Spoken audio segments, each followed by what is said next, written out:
1930, when he climbed the wall of Huntsville Penitentiary. While on the run, he married a girl called Blanche. When she found out who he was, she persuaded Buck to give himself up. When Bonnie visited Clyde in jail, she taped this revolver to her body and slipped it to him through the bars. That night, he used it to escape from Waco jail. But he was recaptured the next week in Middletown, Ohio, after a burglary. Faced with 14 years in prison, Clyde got a fellow inmate to chop off 2 of his toes, which led to his early release. In prison, he'd met hardened criminals. Now he emerged violent and lawless, a perfect training for 1930s America. Crime had been encouraged by prohibition. Cities were ruled by the mob. Banks in rural areas were hunting grounds for outlaws such as John Dillinger, then America's public enemy #1. The country was in the grip of a depression.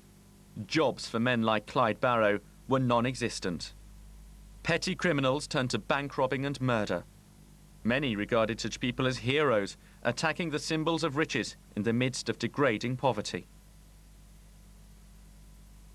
Clyde Barrow promised his mother that he'd go straight, but he found it impossible. Bonnie joined her new lover, Clyde, in a crime spree across Texas. But at a robbery in Kaufman, the pair got separated. Bonnie was arrested and jailed for 3 months, but Clyde and his friends carried on robbing. In April 1932, he and a former cellmate, Raymond Hamilton, killed a jeweler. Hamilton was a professional criminal, tough and ruthless. From this robbery in Hillsborough, Clyde and Hamilton roamed the Texas backwoods, holding up petrol stations. As soon as she was released, Bonnie rejoined them. Like stars, they posed for snapshots. The press portrayed Bonnie and Clyde as ruthless but romantic lovers. The truth was much seedier. During his time in jail, Clyde had learned to be bisexual. He and Bonnie shared sex with Ray Hamilton. Anyone who stood in the threesome's way got kidnapped or killed. They shot 4 people dead in 1932 alone. Cars and guns were simply stolen as needed. At Christmas, Ray Hamilton was arrested on a trip home.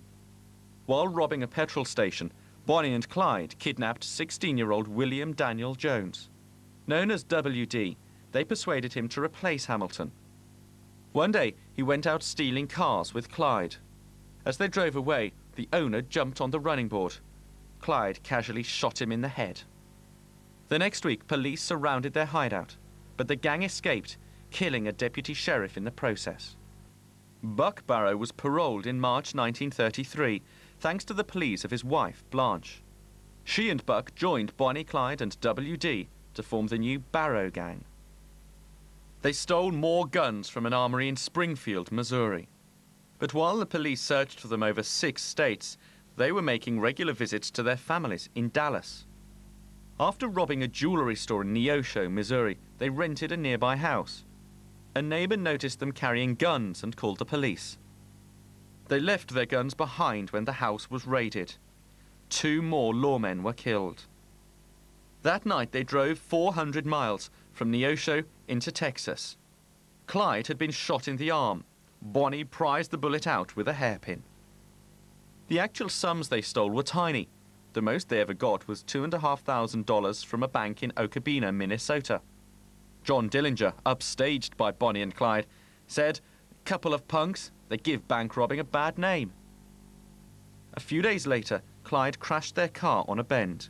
The car burst into flames. Bonnie was badly burned. They were taken in by a family. When Clyde refused to call a doctor, the family phoned the police. 2 officers arrived, but they were ambushed and taken hostage. The Barrows bundled them into the police cars and drove off. Once they crossed the state line, the officers were released. Bonnie slowly recovered, but the gang was forced to keep moving through Kansas, Texas, Iowa, and Missouri. On the 19th of July, in Platte City, Iowa, they narrowly escaped a police ambush, but Buck was shot and wounded in the head. A few days later, the Barrow gang was spotted at a campsite near the town of Dexter. Police surrounded the campsite, and as they fired, WD and Bonnie and Clyde escaped by swimming across a river. But Buck was shot in the back. When the lawmen reached the couple, Blanche was bent over him. This photograph, taken minutes later, shows her as she was pulled away from her dying husband. Buck lived for another 5 days. Blanche was regarded as a dangerous criminal and wasn't allowed to be with him. He died calling her name. Blanche Barrow was later sentenced to 10 years in prison. W.D. fled, but was arrested in Houston. He claimed he'd been forced to take part, but was given 15 years in jail. Over the next 4 months, Bonnie and Clyde killed 4 more lawmen. In November, they arranged to meet their families in Dallas. The local sheriff received a tip-off. Now, he prepared an ambush for the murderous lovers. Thieves and murderers. While on the run, they'd unwittingly entered an ambush. The local sheriff called to them to surrender. They turned around and sped off amid fierce gunfire. A furious Sheriff Schmidt then told 3 of his deputies, Ed Caster, Ted Hinton, an old friend of Bonnie's, and Bob Alcorn, to bring the outlaws back, dead or alive. But the murderous lovers revelled in their game. Early one January morning, Bonnie and Clyde crept up to a work gang at Eastham Prison Farm and released 5 convicts. A guard was killed. Ray Hamilton and his girlfriend now rejoined Bonnie and Clyde. One of the released convicts insisted on tagging along too, but after a bank robbery, he allowed himself to be recaptured. Another new recruit was Henry Methvin, but there was tension when Hamilton's girlfriend made advances to Methvin. The new gang stole cash from petrol stations and held up banks, including one in the town of Lancaster. While the press frenzy continued, a row erupted in the gang over how the stolen money should be divided. Clyde accused Hamilton of stealing some of the proceeds. Hamilton and his girlfriend walked out of the gang. But Clyde thought that Hamilton might betray him, so planned to kill him the next time they met. At this point, a new hunter joined the gang's trail. Frank Hamer was paid by the governor of Huntsville Prison to capture Clyde. But then came an incident that changed the public's perception of the outlaws. This is a reconstruction made shortly afterwards. Bonnie and Clyde were boldly keeping a rendezvous with some of their henchmen near Grapevine, Texas. While they waited, they drank whiskey, made love to each other, and practiced their marksman by shooting at birds. Presently, 2 state highway patrol officers sighted the pair. They decide to investigate. They approach Bonnie and Clyde totally unaware of their identity. In reality, they were waiting to meet and kill Ray Hamilton.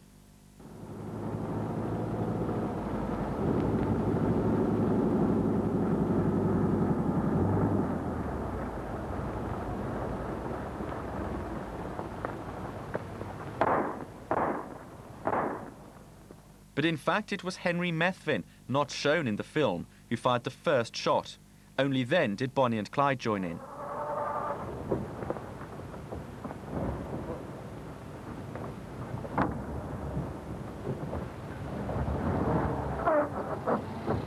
This atrocious murder sealed the doom of Bonnie and Clyde. This cold-blooded murder turned public opinion against the 2 outlaw lovers and their accomplice, Methvin. Rewards for the capture of the Barrow gang were offered. The public became more vigilant.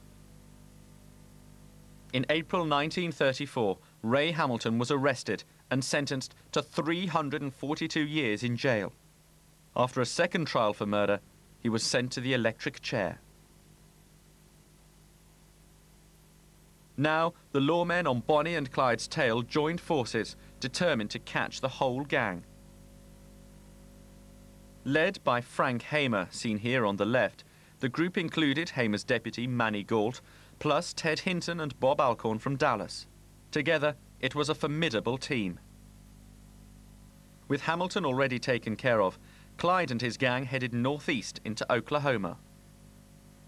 The police in hot pursuit were catching up. The lawmen actually saw the gang in Duvant, Oklahoma, but couldn't open fire without endangering passers-by. Near Commerce in Oklahoma, 2 policemen flagged down a car with a bullet hole in the windscreen. Constable Cal Campbell was shot and killed as he approached the car. Local police chief Percy Boyd received a head wound and was taken prisoner. But the gang became friendly with him and let him go after 24 hours. He reported that Clyde was cocky and vain. Boyd liked Bonnie and said she was very different to the way the press had portrayed her. She disliked the headline, "Clyde Barrow's cigar-smoking moll," and regretted posing for these pictures.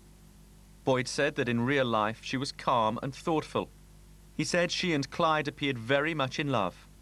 She carried a pet rabbit in their car and told Boyd she was going to give it to her mother as a present.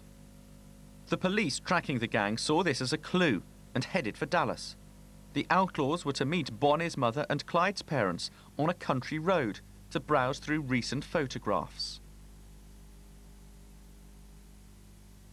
Bonnie's mother later remembered Bonnie quietly saying, "When they kill us, don't ever say anything ugly about Clyde." After saying goodbye to their families, Bonnie and Clyde headed east. Their pursuers issued yet another warrant for murder.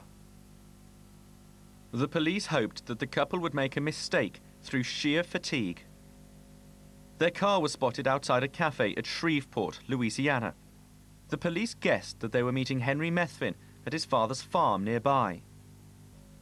As their fame spread, many local robberies were being attributed to Bonnie and Clyde, but most of the stories were wrong. The police staked out the Methvin farm near Shreveport. When one of the officers spotted Bonnie and Clyde driving from Arcadia, he knew they were staying at the farm. The police cars carried a massive armory of weapons. They prepared an ambush for the outlaws. This reconstruction of the ambush was made only a few days later. For 3 days and nights, these officers lay in wait on this road, but Bonnie and Clyde were wary. On the 23rd of May, the officers stopped Henry Methvin's father as he drove up the road. He was handcuffed to a tree and his truck left by the roadside as a decoy.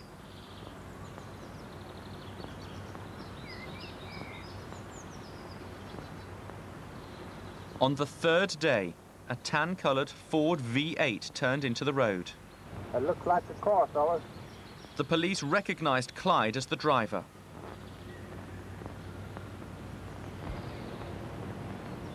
That's him for sure, I'll guarantee you. Get ready now. As Clyde saw Methvin's truck, he slowed down. The police prepared to open fire. That's him, fellas. If he reaches for it, let him have it. Look down!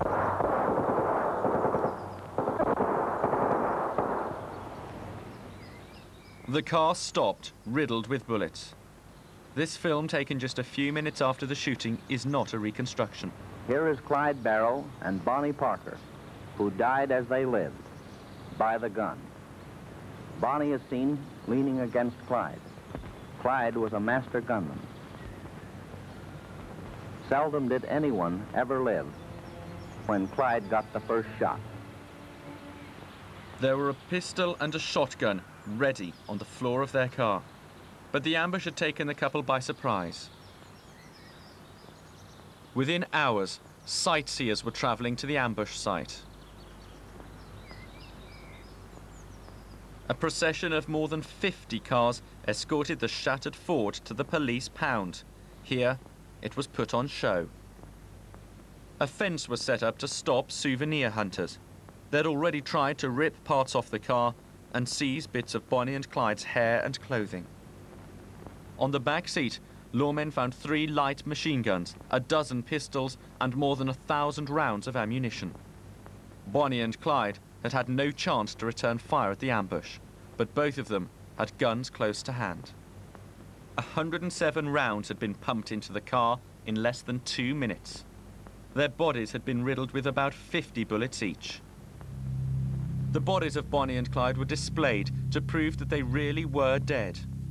Bonnie was visited by 40,000 people, Clyde by some 30,000. Frank Hamer and the men who'd hunted down the couple became national heroes. There was chaos at the Arcadia funeral home when people rushed to see the famous corpses. Clyde's coat was exhibited. It had 40 bullet holes from the ambush. His gun was also shown. Close examination showed that it had 7 notches, one for each man he had murdered.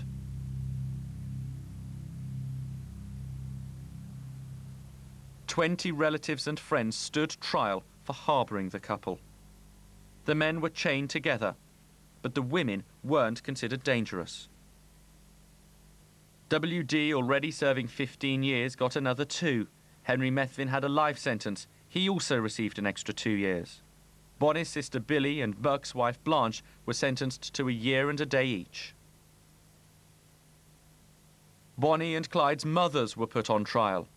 Their lawyer pleaded that love took precedence over the law, but the judge wasn't impressed by the defence or by Mrs. Barrow's ill health. Both were given 30 days in prison. Clyde was buried next to his brother Buck at West Dallas Cemetery. An aeroplane dropped a floral wreath. Although she had asked to be buried next to Clyde, Bonnie was taken to Dallas's Fish Trap Cemetery. The press was out in force. As well as her extended family, thousands of sightseers attended the funeral. Her sister and mother were inconsolable. Clyde's family was also there. Her family wrote an epitaph for Bonnie's grave. "As the flowers are all made sweeter by the sunshine and the dew, so this old world is made brighter by the lives of folks like you." While on the run, Bonnie had sent poems to various newspapers. They included her own epitaph. They don't think they're too tough or desperate. They know that the law always wins. They've been shot at before, but they do not ignore that death is the wages of sin. Someday they'll go down together and they'll bury them side by side. To few it'll be grief, to the law a relief, but it's death for Bonnie and Clyde.